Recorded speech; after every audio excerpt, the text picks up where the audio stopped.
Hello everyone, कैसे हो आप सब। उम्मीद करती हूँ कि आप सभी बढ़िया होंगे। तो आप सभी का एक बार फिर से मेरे यूट्यूब चैनल पर स्वागत है। तो आज हम लोग स्वयं सहायता समूह की ऋण पुस्तक के बारे में बात करेंगे कि ऋण पुस्तक में आखिरकार लिखा क्या जाता है, ऋण पुस्तक है क्या। ठीक है, तो चलिए। तो सबसे पहले तो मैं आपको ये क्लियर कर दूं कि ऋण पुस्तक में आखिरकार आप लोगों ने भरना क्या है। ये हमारी ऋण पुस्तक लोन लेजर बुक। तो इसमें आप लोगों ने स्वयं सहायता समूह से जो भी सदस्य ऋण ले जाता है, या फिर आप बीओ की बात करें तो बीओ से जो भी एसएचजी ऋण ले जाता है तो उसकी पूरी डिटेल इसमें लिखी जाती है। अभी तो मैं फिलहाल आपको स्वयं सहायता समूह की बताती हूँ कि स्वयं सहायता समूह को इसमें कैसे भरा जाता है। स्वयं सहायता समूह से जब कोई भी सदस्य ऋण ले जाता है तो इसको इस रजिस्टर में कैसे भरा जाता है। इसमें उस स्वयं सहायता समूह के सदस्य की पूरी डिटेल लिखी जाएगी, जो भी व्यक्ति है जिसने भी ऋण लिया है, और उसके बाद जितनी भी राशि ली है वो भी इसमें भरा जाएगा। उसके बाद कितनी किस्तों में वो वापस करवा रहा है, कितना वो ब्याज दे रहा है, वो सब इस रजिस्टर में भरा जाएगा। तो मैं आपको प्रैक्टिकली थोड़ा सा बताऊंगी कि कैसे इस रजिस्टर को भरना है। तो चलिए चलते हैं।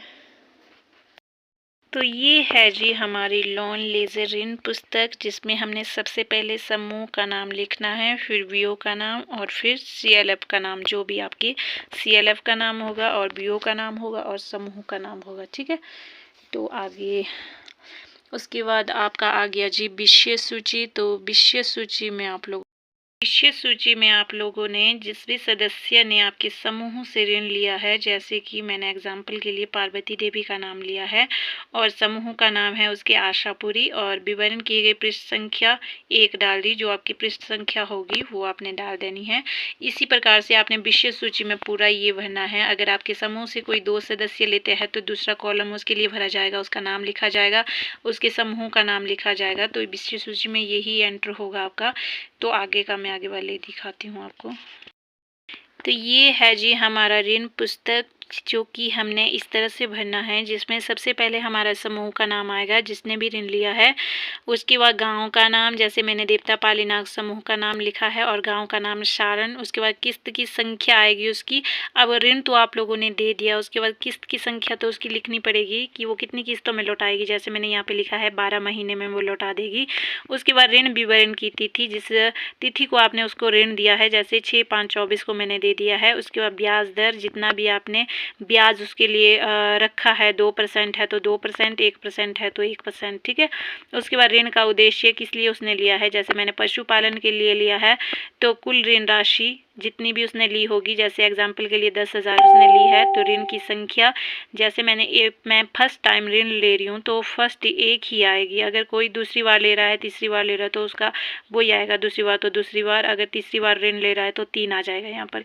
उसके बाद आ गया जी हमारा किस्त की अवधि समय। अब आप लोगों ने ऋण तो दे दिया, उसके बाद उसको लौटाने के लिए तो पूछा जाएगा ना कि कितने साल में लौटाएगा, या 6 मंथ में लौटाएगा, या फिर कब तक लौटाएगा। तो मान लो एग्जाम्पल के लिए 1 ईयर लिख लिया मैंने यहाँ पर।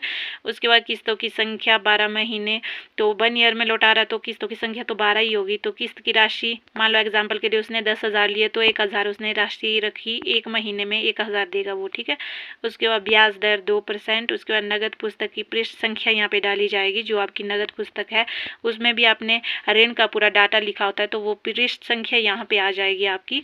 उसके बाद आपका आ गया मांग वापसी का। आपने ये कॉलम इस तरह आपने बनाना है, जैसे कि किस्त संख्या आपकी पहली 1 आ गई। उसके बाद मांग की वापसी 6/5/24 को। उसके बाद किस्त, हमने 1,000 की किस्त उसको रखी जी महीने की, उसने 1,000 किस्त देनी है। ठीक है, उसके बाद 100 रुपये उसने ब्याज दे देना है और कुल हमारे को 1100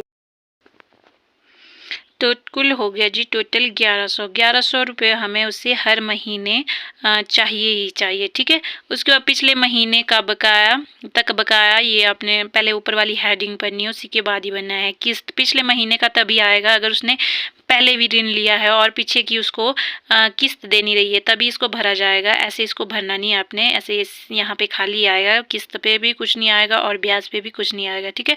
उसके बाद आ गया इस महीने की मांग। इस महीने की मांग तो हमारी इतनी होगी, 1000 रुपये किस्त और 100 रुपये ब्याज, ठीक है। उसके बाद बकाया के साथ इस महीने की मांग। बकाया तो हमारे पास कुछ नहीं था, क्योंकि उसने पीछे का अगर लिया भी है तो क्लियर कर दिया है, या फिर उसने लिया ही नहीं है, ठीक है।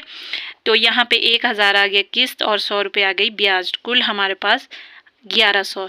ये वाला कॉलम आपने जब आपसे कोई ऋण ले जाता है, ये मतलब कि मांग वापसी के नियोजन के लिए ही भरा जाएगा, ठीक है। उसके बाद अगले महीने जब वो वापस करवाएगा तब ये वाला कॉलम आपने भरना है। इसमें आपने पहले ऊपर पहली किस्त की दिनांक लिखनी है। जब भी आपको पहली किस्त वापस आती है वो दिनांक लिखी जाएगी, कुल कितने आए वो लिखा जाएगा, और चेक के द्वारा आए या फिर नगद आए वो लिखा जाएगा, ठीक है। उसके बाद आपने ये वाला कॉलम भरना है, जैसे कि 6/6/24 को हमें किस्त 1000 रुपये प्राप्त हुई, ठीक है। इस महीने में वापसी की गई कुल राशि यहाँ पे लिखा है ना, तो इसमें जब हमारे को वापस कोई किस्त आती है तो वो इस वाले पेज में ही आप लोगों ने भरने हैं, ठीक है। तो किस्त की राशि 1000 हमारे को आ गई और ब्याज 100 रुपये आ गए और कुल 1100 रुपये आ गए, ठीक है। यहाँ पे बकाया विवरण में कुछ नहीं आएगा, ठीक है। बकाया विवरण में तभी आएगा अगर एग्जाम्पल के लिए उसने 1000 हमने मांग की थी, अगर वो यहाँ पर 500 रुपये हमें दे रहा है, तब उसके पास बकाया, उसके पास हमारा 500 रहना था, ठीक है। बट यहाँ पे उसने टोटल दे दिया है, जो हमने 1100 की मांग की थी ब्याज के साथ उसने टोटल दे दिया है, तो बकाया में हमारा कुछ नहीं आएगा, डैश डैश ही आ जाएगा। उसके बाद ऋण शेष राशि उसके पास 9000 रह गई। क्यों? क्योंकि 10,000 उसने लिए थे और 1000 उसने हमें लौटा दिए हैं। ब्याज को कभी भी मतलब कि जो राशि उसने ली है उसके साथ ऐड नहीं करेंगे, ब्याज हमारा अलग होगा और किस्त अलग होगी। तो 1000 उसने दे दिए हैं, तो 9000 उसके पास बकाया रह गए, ठीक है। उसके बाद हमारे पृष्ठ संख्या आएगी यहाँ पर, और अध्यक्ष के साइन आएंगे यहाँ पे, जो आपका अध्यक्ष होगा। उसके बाद जो कोषाध्यक्ष होगा उसके सिग्नेचर आगे किए जाएंगे। तो इसी तरह से आपने पूरे मतलब कॉलम भरना है हर महीने। ये 6/6/24 का हो गया। उसके बाद 6/7/24 का भी आपने इसी तरह भरना है। जैसे एग्जाम्पल के लिए 1000 रुपये फिर से वो किस्त देगा, 100 रुपये फिर से ब्याज देगा, 100 रुपये नहीं, उसके बाद 9000 के ऊपर आपका उसका ब्याज लगेगा, ठीक है। इसी तरह आपकी रकम घटती जाएगी, और उसके बाद 8000 के ऊपर उसका ब्याज लगेगा, उसके बाद 7000 के ऊपर जितना भी ब्याज लगता है वो लगाया जाएगा। ये तो मैंने ऐसे ही एग्जाम्पल के लिए यहाँ पे भराया आपको, ताकि समझ आ जाए। तो इसी तरह से आपने वापसी नियोजन का भी इसी तरह भरना है हर महीने, वापसी नियोजन का। और जब आप हमें वापिस आता है किस्त, हमें जब वापस आती है तो आप लोगों ने इसी तरह से प्रॉपर तरीके से भरनी है। तो अगर आप लोगों को कुछ भी समझ नहीं आ रहा है वीडियो में, तो प्लीज़ कमेंट सेक्शन में कमेंट करके बताया करो, ताकि मुझे भी पता लगे कि आप लोगों को समझ आ भी रहा है या नहीं, ताकि मैं आपको और अच्छे से वीडियो के ज़रिए आपको बता सकूं। तो थैंक्स फॉर वॉचिंग।